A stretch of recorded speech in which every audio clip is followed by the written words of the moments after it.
मित्रों नमः संस्कृता। मैं आज एक वीडियो समास प्रकरण पर लेकर के आया हूं। तो समास क्या है? समास की परिभाषा पहले देखते हैं। दो या दो से अधिक पदों के मेल को समास कहते हैं। यानी समास में क्या होता है? पदों का मिलन होता, पद यानी शब्दों का मेल होता है। यानी शब्द मिलते हैं, कई शब्द मिलकर के एक शब्द हो जाना, यानी कई शब्दों का एक शब्द मिलके हो जाना समास कहलाता है। समास की परिभाषा देखते, समसनन समासा यानी संक्षेपीकरण में समास, यानी संक्षेप हो जाना, कई पदों का मिलकर के एक हो जाना। द्वयोः पदयोः बहुनाम पदानाम व मेलनम समासा, दो पद या दो से अधिक पदों का मेल होना ही समास है। यानी जब कई पद मिलकर के एक हो जाते हैं तो इस प्रक्रिया को समास कहते हैं। और इस पद को, कई पदों से मिलकर के एक बने एक पद को समस्त पद कहते हैं। समास मध्य पदानाम विभक्ति नाम लोपा भवति, समास के बीच में पदों की विभक्तियों का लोप होता है। देखते हैं जैसे विभक्तियों का लोप है। जैसे राज्ञः पुरुषः, राजपुरुषः, राज्ञः, राज्ञ है यानी राजा का, षष्ठी पंचमी षष्ठी दोनों है। राज्ञः राज्ञः यानी पंचमी षष्ठी दोनों है। तो राज्ञः पुरुषः यानी राजा का पुरुष। तो यहाँ पर क्या है? षष्ठी विभक्ति है, लोप है राज्ञः पुरुषः में। तो समस्त पद क्या बनेगा? राजपुरुषः, यानी राजपुरुषः का मतलब राजा का पुरुष। तो ये देखते हैं समास के भेद याद करने की एक ट्रक क्या है? अब तक दद्दा, अब तक दद्दा एक 6 भेद याद करने के लिए। आ से अव्ययीभाव, बा से बहुब्रीहि, ता से तत्पुरुष, का से कर्मधारय, दा से द्वंद्व और दा से दिग्गु, यानी दिग्गु और द्वंद्व। इस प्रकार से 6 भेद समास के यहाँ पर बताए गए हैं। यानी आ से अव्ययीभाव और बा से बहुब्रीहि, ता से तत्पुरुष, का से कर्मधारय, दा से दिग्गु और दा से द्वंद्व, यानी अब तक दद्दा। ऐसा करके 6 भेद याद कर सकते हैं अपन, 6 समास के भेद। अब चलते अव्ययीभाव समास क्या है। तो अव्ययीभाव समास की परिभाषा क्या है? पूर्व पदार्थ प्रधानो अव्ययीभाव, पूर्व पदार्थ प्रधानो अव्ययीभाव, या जिस समास का पूर्व पद प्रधान हो वो अव्ययीभाव। अव्ययीभाव ना उसका क्या है? अव्ययी भाव, यानी अव्यय का भाव होना, अव्यय होना, उसमें अव्यय का योग होना, यानी पहला पद इसका क्या होगा? अव्यय होगा। पूर्व पदार्थ प्रधान, जो अव्यय होगा वही प्रधान होगा। अव्यय यानी क्या होता है? प्रधान क्या है? यानी अपने अनुसार बाद वाले पद को भी वो अव्यय बना देता है। यानी जो अव्यय शुरू में रहेगा, अव्यय में क्या आते हैं? सब उपसर्ग आते हैं, चादी अव्यय, क्रिया विशेषण अव्यय, विस्मय आदि बोधक अव्यय हो गए और समुच्चय बोधक अव्यय हो गए। इस प्रकार से 4-5 प्रकार के जो ये अव्यय हैं, इनके भी कई कई भेद होते हैं। पूरे उपसर्ग आते हैं 22, प्रा परा अपसम अनु निश निर्दोष दुर्वियांग नियधियपि सुत प्रतिपरि अभिवत, ऐसे 22 उपसर्ग हो गए। और इनके अलावा चादी अव्यय में चावा, भूया, खलतु, वै, मैं, न, और क्रिया विशेषण में यथा, तथा, यत्र, तत्र, कुत्र, सर्वत्र, यदा, कदा, ऐसे इत्यादि पहले आते हैं। प्रतिपरि कुछ भी है तो आते हैं, तो क्या होंगे? वो अव्यय पूरे पद को बना देते हैं जब शुरू में आते हैं।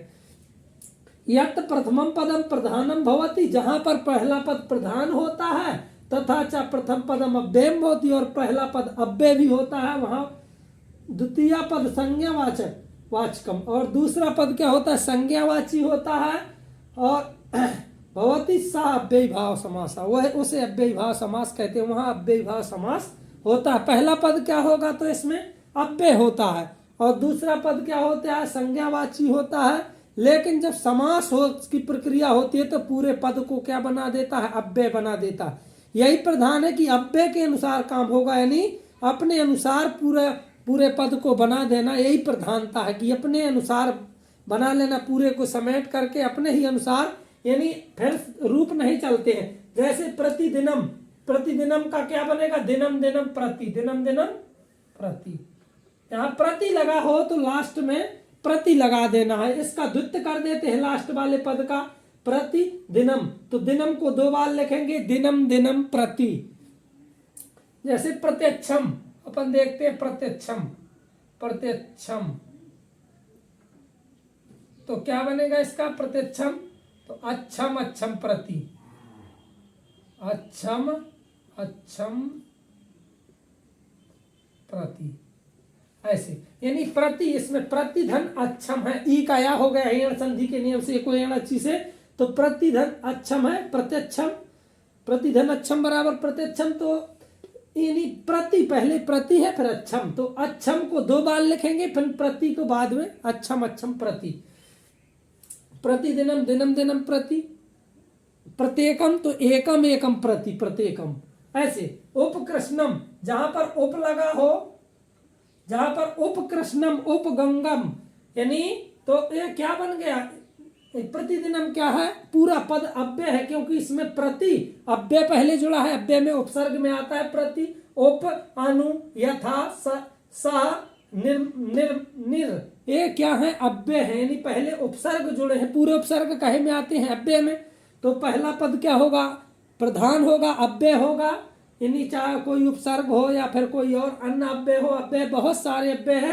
तो कोई ना कोई ये तो अव्यय होगा, तो पूरे पद को क्या बना देता है, प्रतिदिनम का रूप नहीं चलेगा कि प्रतिदिनम प्रतिदिनो प्रतिदिना, ऐसे रूप नहीं चलेगा, प्रतिदिनम शब्द अव्यय बन गया, यानी हलंत लग गई प्रतिदिनम, तो इसका रूप फिर नहीं चलेगा, क्या करेंगे इसको, दिनम दिनम प्रति, लास्ट में प्रति ले जाते हैं। उपकृष्णम देखते हैं, तो उपकृष्णम उपगंगम, तो इसमें उप जहां लगा हो तो उसके लास्ट में क्या आता है, समीपम, लास्ट में क्या आएगा, समीपम, तो कृष्णस्य समीपम उपकृष्णम, जैसे उपगंगम,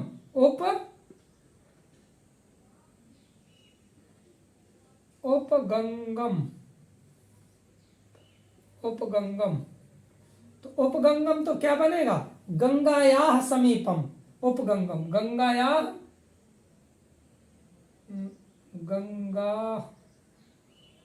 गंगायाः समीपम उपगंगम, समीपम करते जहां उप हो शुरू में तो क्या करते हैं, समीपम लास्ट में करते हैं, गंगाया षष्ठी में, गंगायाः समीपम, गंगा के पास, उपगंगम, यानी उपगंगम, अब क्या क्या बन गया, उपकृष्णम, कृष्णस्य समीपम उपकृष्णम, उपकृष्णम का ये रूप अब नहीं चलेगा, क्योंकि अव्यय ने अपने अनुसार पूरे पद को परिवर्तित कर दिया, यही प्रधानता है, जिसमें पहला पद प्रधान एवं अव्यय हो, वो अव्यय भाव है, तो उपकृष्णम कर देगा, तो इसका रूप फिर नहीं चलेगा, नहीं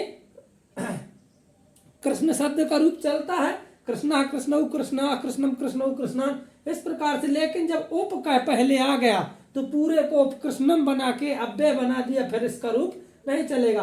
अनुरूपम, अनुरूपम का रूपस्य योग्यम, अनुरूपम, अनुरूपम का कैसा बनेगा, रूपस्य योग्यम, योग्यम अनुरूपम, तो रूपस्य योग्यम, अनुक्रमम, जैसे अनुक्रमम तो क्रमस्य योग्यम, ऐसे करके योग्यम से, यानी अनुरूपम, अन क्या है इसमें, अनु उपसर्ग है, प्रपरापसम अनु, अनु क्या है, उपसर्ग है, तो अनु पहले है, रूपम बाद में, तो अनुरूपम पूरा पद बना है। अनुरूपम कौन सा है, अव्यय भाव समास का उदाहरण, देखते ही अपन को उपसर्ग मिलता है शुरू में, तो अपन तुरंत लगाते कि अव्यय भाव समास का उदाहरण।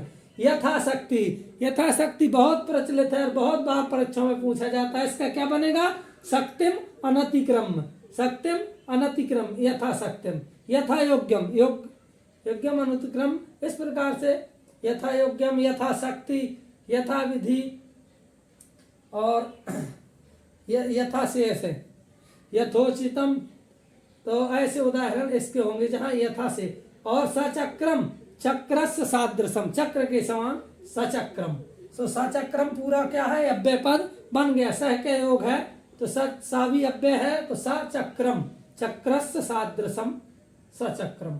निर्मच्छिकम, निर्मच्छिकम यानी मच्छिकाणाम अभाव, निर उपसर्ग लगा है, मच्छिकम पूर्व निरुपसर्ग लगा है, इसलिए पूरा पद निर्मच्छिकम, मच्छिकाणाम अभाव।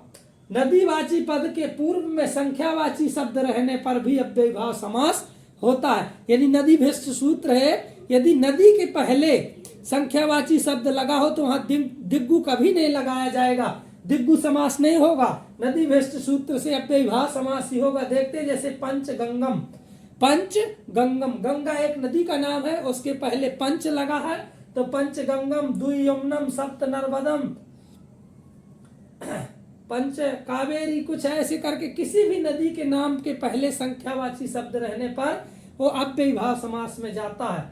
और ये सूत्र या तो पूछा जा सकता है अव्ययी भाव समास का लिख करके कि कौन है, तो शायद यदि अव्ययम विभक्ति समीप समृद्ध्यर्थानाम, और लंबा है, अव्ययम विभक्ति समीप समृद्ध अवार्थानाम, तो इस प्रकार से शायद यदि लिखा मिलता है तो अपन अव्ययी भाव समास में करते हैं। तो ये रहा अव्ययी भाव समास के और बहुप्रचलित उदाहरण जो है, तो ये इन्हीं के अनुसार बन सकते हैं। और बनाना यदि पहला पद अव्यय हो, उपसर्ग हो, या फिर कोई भी अव्यय हो और दूसरा पद क्या हो, संज्ञावाचक हो, तो वहां पर अव्ययी भाव समास होता है। और छह समास के 6 भेद हैं। समास के 6 भेद हैं क्या, अब तक, दद्दा।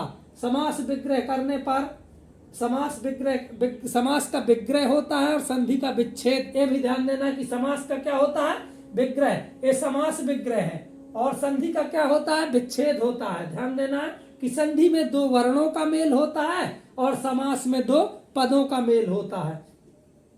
तो मित्रों, मुझे लगता है कि कुछ वीडियो अव्ययी भाव समास के लिए सार्थक सिद्ध होगा। संध्या मित्रों, नमः संस्कृताय, जय हिंद।